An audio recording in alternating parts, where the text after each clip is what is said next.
There comes a moment when you look at the sheer size, shape, and wild unpredictability of the United States and realize something surprising. Not all states are created equal. Some were practically designed by nature and reinforced by history to tell invaders, turn around. This fight isn't for you. From lethal weather to unforgiving terrain, from hidden military layers to geography that downright mocks the idea of invasion, these places redefine what defense strategies, military strategy, and homeland security actually look like in real life. Welcome to 10 U.S. states that are practically impossible to invade. A deep dive from Virtual Travel by Brian, where geopolitical analysis, American geography, and military analysis collide with a little common sense and a whole lot of uncomfortable truth. Because once you understand how mountains, deserts, coastlines, wilderness zones, and strategic U.S. military placements shape this country, you'll never look at a map the same way again. This isn't fantasy. This is geography backed by real-world survival tactics, national defense logic, and the harsh realities of state geography that turn would-be invasions into logistical nightmares. And by the end of this countdown, you'll know exactly why these 10 U.S. states stand apart, and why the idea of taking them by force is basically a losing battle before it even begins. Before we jump in, make sure you like, comment, and subscribe to Virtual Travel by Brian for more bold, thought-provoking explorations into the world around you. Let's begin the countdown. Number 10. West Virginia. Sliding into the countdown at number 10 is a state that doesn't just look hard to invade, it actively dares you to try. West Virginia is the place where GPS signals go to cry, straight roads don't exist, and the terrain itself has an attitude problem. You don't build walls here, because the mountains are the walls. We're talking a landscape carved out of pure stubbornness. Steep ridges, plunging hollows, twisting valleys, and elevations climbing past 4,800 feet at Spruce Knob, like the state is trying to high-five the clouds. About 75% of West Virginia is forested, which means that if an invading army did show up, they'd have no idea where anyone is, and frankly, neither would their drones.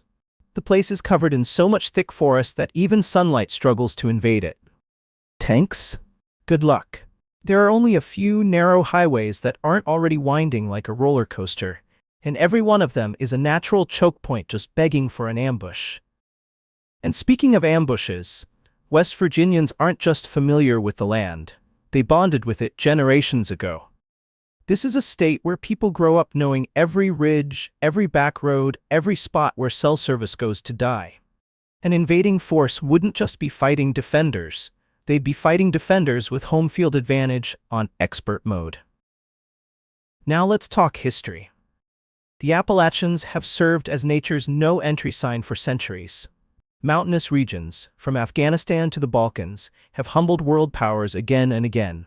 West Virginia is America's own guerrilla warfare classroom, packed with terrain specifically designed to frustrate anyone who thought war was supposed to be fast, efficient, or straightforward.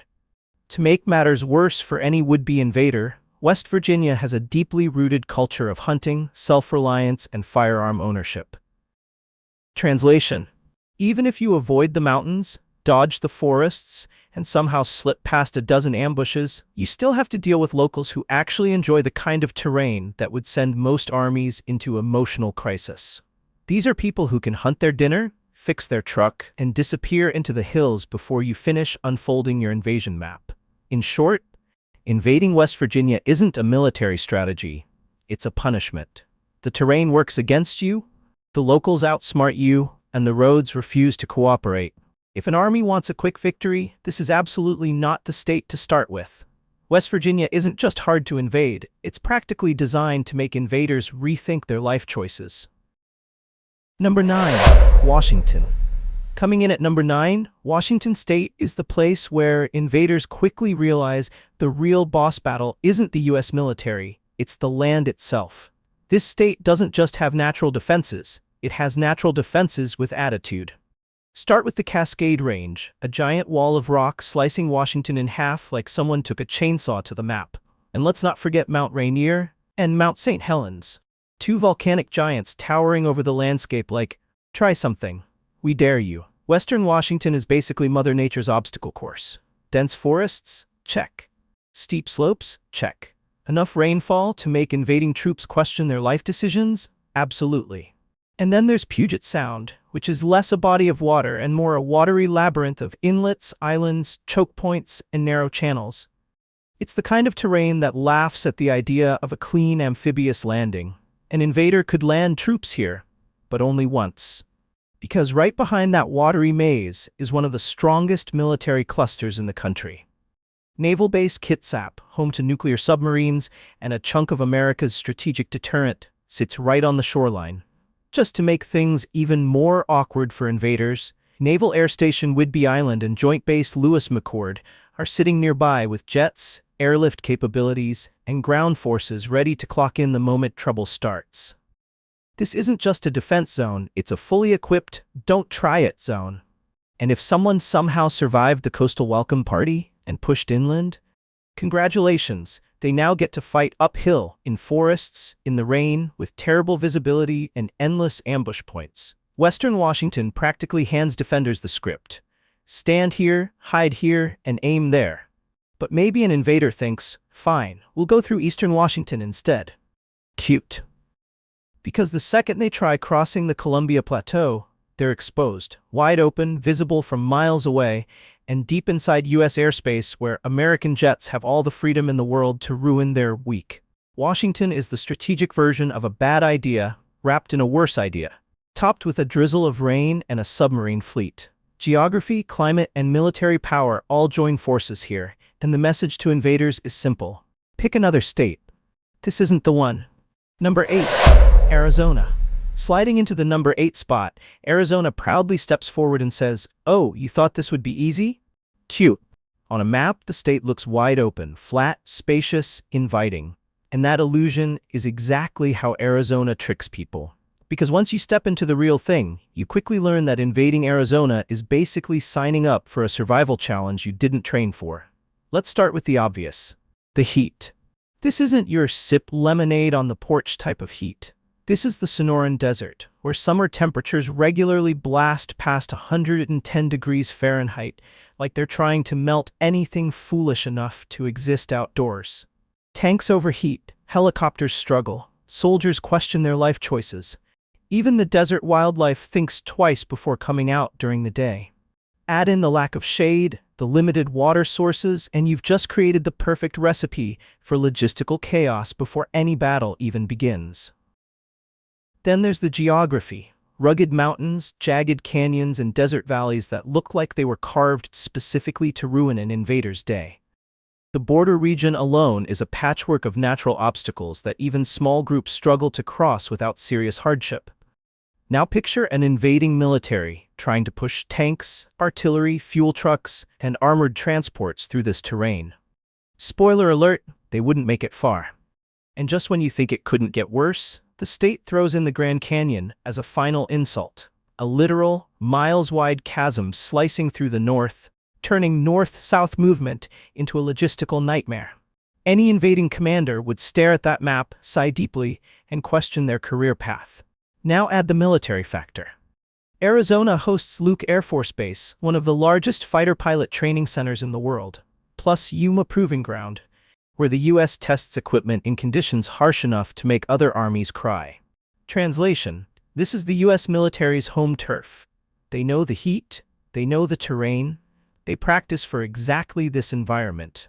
Oh, and did we mention the residents? Arizona has one of the highest rates of firearm ownership in the country, along with strong law enforcement and tribal authorities who know every canyon, ridge, and forgotten dirt road. An invader wouldn't just face soldiers, they'd face locals who grew up mastering the desert's rules. In short, Arizona isn't just difficult to invade, it's a desert trap waiting to humiliate anyone bold enough to try. Want to take on Arizona? Bring sunscreen and a miracle. Number 7. Utah. Utah is what happens when Mother Nature looks at the map and says, let's make this section complicated. If you've ever stood in Zion, Bryce Canyon, Arches, or Canyonlands, you already know the truth. This is not terrain you invade, it's terrain you respect or get humiliated by. The state is basically a red rock obstacle course carved by a bored geological prankster. You want to move troops through a labyrinth of slot canyons, 1,000-foot cliffs, and sudden drop-offs? Good luck. Half the time, even Google Maps is confused out here. The Wasatch Range slices down the state like a natural fortification wall, rising over 11,000 feet in places. These mountains don't just slow down movement, they ruin the day of any invading force trying to navigate altitude, snow, avalanches, and sheer vertical terrain. And then you hit the basins and plateaus, where elevation changes faster than an invader's morale. Now, here's where Utah becomes even more interesting. Close to 2/3 of the entire state is federal land. National parks, BLM land, national forests, and most importantly, military zones. And sitting in the West Desert is the legendary Utah Test and Training Range, one of the most heavily restricted military training areas in America. This is where the U.S. Air Force practices live bombing, missile tests, and simulated warfare. Translation: the U.S. already trains to fight here, outsiders do not. Utah's population is also conveniently clustered along the Wasatch Front, in a narrow valley pinned between mountains and the Great Salt Lake. That creates natural choke points everywhere. Limited roads in, limited roads out. An invading army wouldn't maneuver. They'd line up like they're waiting outside Costco on Black Friday. Except this time, the locals are extremely armed and not in the mood. And speaking of locals, Utah's culture is its own defense force. High gun ownership? Check. Strong, organized communities? Check. A pioneer heritage built on survival, adaptation, and sticking together? Triple check. Invaders wouldn't just be dealing with terrain, they'd be dealing with neighborhoods that operate like efficient mini-armies. Bottom line, Utah isn't just a logistical nightmare, it's a social and environmental chokehold. You don't conquer Utah. Utah just lets you realize, very slowly, that you've made a terrible mistake. Number 6. Colorado. If invading Colorado is on your to-do list, go ahead and erase that goal now. Colorado is essentially a giant vertical nope sign planted in the middle of the United States. The Rocky Mountains slice straight through the state, turning the terrain into a stone fortress, with over 50 peaks towering above 14,000 feet. That's not scenery, that's strategic humiliation for any invading force. Engines cough, helicopters wheeze, and troops unfamiliar with elevation start asking themselves, why does breathing suddenly feel like a part-time job? Altitude sickness isn't just a cute hiking complaint, it kills combat performance. Slower reactions, limited endurance, headaches, dizziness. Exactly the condition you don't want your troops in while trying to climb a mountain under fire. And speaking of climbing, Colorado's highway system is basically a trap disguised as infrastructure. Interstate 70, one of the main east-west routes, squeezes through canyons and high passes that make perfect choke points. One controlled explosion, one avalanche, one strategically placed roadblock, and suddenly your massive invasion force is sitting in a nature-made traffic jam while locals watch from above like bless your heart.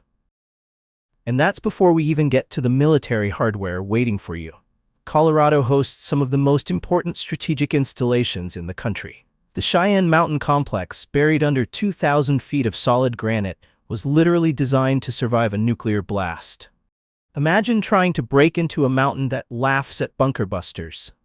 Add in Peterson Space Force Base, Buckley Space Force Base, and the Air Force Academy, and you have a state that isn't just rugged, it's professionally fortified. But here's the real kicker. Coloradans already live and train in this ridiculous altitude. Your invading troops are gasping for oxygen. Locals are jogging up mountains for fun before brunch. How exactly do you win against people who treat thin air like a personality trait? Wrap that all together, and Colorado becomes one of the worst possible invasion targets in America. High altitude, limited passes, extreme weather, and hardened military installations mean one thing: you're fighting uphill, metaphorically and literally, at every single turn. Invasion success rate? Somewhere between 0 and absolutely not. We're halfway through the countdown. If you are enjoying the video so far, hit the like button, subscribe to Virtual Travel by Brian, and ring the notification bell for more informative content. Let's get back into it. Number 5. Wyoming. Wyoming is the kind of place that makes invaders rethink their life choices before the first tank even rolls across the border. On paper, it looks simple. Barely 580,000 people spread across the 10th largest state in America. Sounds easy, right? Wrong. That low population density, about 6 people per square mile, means there's nothing to capture. You don't conquer Wyoming. You wander around until the weather finishes you off. The first major problem? Space. Endless space. Invaders would quickly discover that trying to march across Wyoming is like trying to invade a screensaver. Miles and miles of open terrain where everyone can see you, but you can't see anyone. Those long, exposed supply lines would be begging for trouble. And Wyoming residents? They're not going to let you just stroll through. This is one of the most heavily armed states per capita, and ranchers here solve problems with bullets, not petitions. But the real plot twist, the thing that takes Wyoming from bad idea to please don't ever do this, is what's buried beneath all that open land. Wyoming is home to portions of America's ICBM missile fields. Yes, underground nuclear missile silos, not souvenir shop silos. Actual strategic deterrent infrastructure guarded, monitored, dispersed, and designed to send alarms across the entire U.S. defense network if anyone even thinks about getting close. Invading Wyoming is basically volunteering to pick a fight with the entire U.S. military at once. And don't forget the terrain. It looks flat until it doesn't. Suddenly you're knee-deep in badlands, volcanic rock, isolated ridges, or canyons that appear out of nowhere. Then winter arrives to finish the job. Whiteout blizzards, minus 23-degree temperatures, and winds strong enough to slap the enthusiasm out of any invading force. Tanks freeze, troops freeze, morale freezes. Culturally, Wyoming is not the kind of place you occupy. Locals are fiercely independent, deeply self-reliant, and extremely comfortable living off the land. You might take a town, but good luck keeping it. The countryside will eat you alive, and the locals won't be far behind. In short, Wyoming isn't just hard to invade. It's a booby trap the size of a state, protected by geology, weather, military firepower, and people who absolutely did not ask you to be there. Number 4. Montana. Cracking into Montana isn't an invasion, it's an audition for who wants to suffer the most. People hear big sky country and imagine peaceful sunsets and cowboy hats. But from a military standpoint, that big sky is basically a giant spotlight exposing every invader bold enough to step foot inside. Montana is enormous, the 4th largest state in the country, yet barely a whisper of humanity is scattered across its landscape. Wide open spaces look pretty on postcards, but for an invading force, they translate to one thing. You're going to be seen from miles away, my friend. Let's start with the basics. Supply chains. Montana's emptiness isn't peaceful. It's punishing. Any invader would have to haul fuel, food, ammo, and medical support across hundreds of miles with barely any major highways or rail lines. Good luck hiding a convoy when the nearest tree might be 10 miles away. Everything you move, everyone you move, every mistake you make, Montana sees it, and Montana does not forgive. Now flip to the west, the Rocky Mountains, Montana edition. Bigger, colder, meaner. These mountains don't just slow down armies, they humiliate them. Helicopters struggle with thin air, vehicles strain on steep climbs. Troops who trained at sea level suddenly find themselves gasping like they're trying to breathe through a straw. And those narrow passes? Perfect ambush country. A handful of defenders could delay an entire brigade. Then there's the plains. Too flat, too open, too easy for defenders with drones, artillery, and long-range capabilities to treat invaders like target practice. Want to hide? Too bad. There's nowhere to go. But here's where Montana becomes an absolute do-not-touch zone. Nuclear missile fields. Yes, sprinkled across the eastern part of the state are elements of America's nuclear deterrent.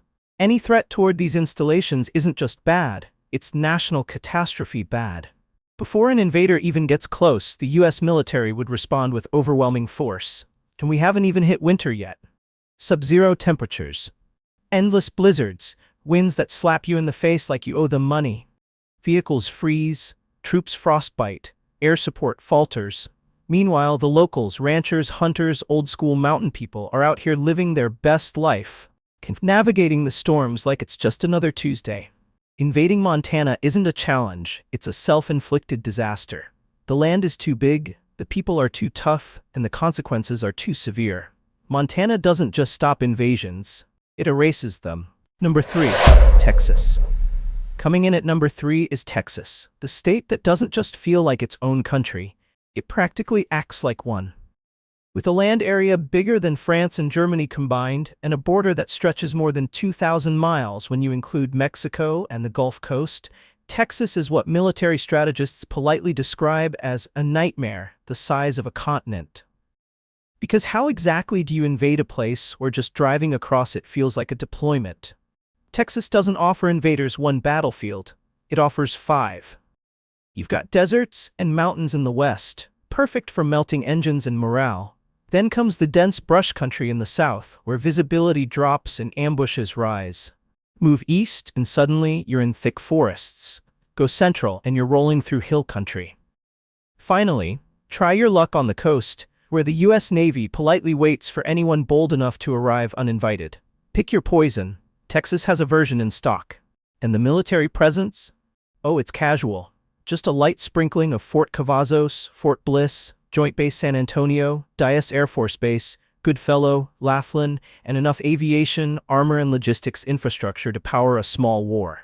Many European nations have fewer operational bases than this one state. Invading Texas means you're basically signing up to fight the U.S. Army, Air Force, and potentially Space Force before lunch. But it's the culture that really closes the deal. Texas has one of the highest gun ownership rates in America, millions of veterans, and a statewide identity rooted in independence. This is the same place that turned a 13-day last stand at the Alamo into a permanent personality trait. Don't mess with Texas wasn't invented as a joke. It's a lifestyle. So yes, an invader could try to take Texas. They could even take a city or two. But hold Texas? Control Texas? Rule over Texas? Absolutely not. This is a state where even the wildlife feels armed, the land refuses to cooperate, and the people, well, let's just say you don't want to underestimate a population that treats barbecuing like a competitive sport. Texas isn't just hard to invade, it's hard to survive thinking about invading it. Number 2. Hawaii. If invading most U.S. states is complicated, then invading Hawaii is the geopolitical version of trying to break into a bank vault located in the middle of the ocean, surrounded by sharks, guarded by the world's most powerful navy. And that's before you even touch the beach. Hawaii sits thousands of miles from any major landmass, which is a poetic way of saying, good luck getting there. This isn't a road trip or a border crossing. This is a full-blown, ultra-expensive, fuel-devouring, morale-crushing naval campaign just to reach the starting line. Any attacker would need a massive navy, a fleet of aircraft, and a logistics chain long enough to wrap around the Pacific, and then pray it doesn't snap in half. Meanwhile, the United States has already turned Hawaii into one of the most heavily protected strategic hubs on the planet. Pearl Harbor isn't just a naval base, it's the beating heart of U.S. Pacific operations. Add Joint Base Pearl Harbor-Hickam, Schofield Barracks, missile defense sites, radar arrays, Pacific Fleet submarines, and aircraft monitoring the ocean like a Ring doorbell camera on steroids, and you've basically created an environment where even a seagull flying suspiciously gets detected. Let's pretend an invasion fleet somehow slips through satellites, subs, drones, and every air patrol from here to California. What then? They still have to land troops on volcanic islands shaped like nature's booby traps. Hawaii's terrain is vertical, rugged, and full of choke points. You don't just march across lava fields and cliffside highways. One blocked tunnel or destroyed bridge, and your entire invasion force is stuck like tourists waiting in line for a rental jeep. And the weather? Tropical storms, unpredictable winds, and microclimates that switch moods faster than reality TV contestants. Air support? Good luck navigating mountains that literally eat clouds for breakfast. By the time an invading force fights through the Pacific, survives U.S. naval firepower, dodges missile defense systems, and finally sets foot on land, Hawaii still has one more message. You're not winning this. Hawaii is, in every meaningful sense, an unsinkable aircraft carrier armed to the teeth. It's not just hard to invade. It's functionally impossible. Number 1. Alaska.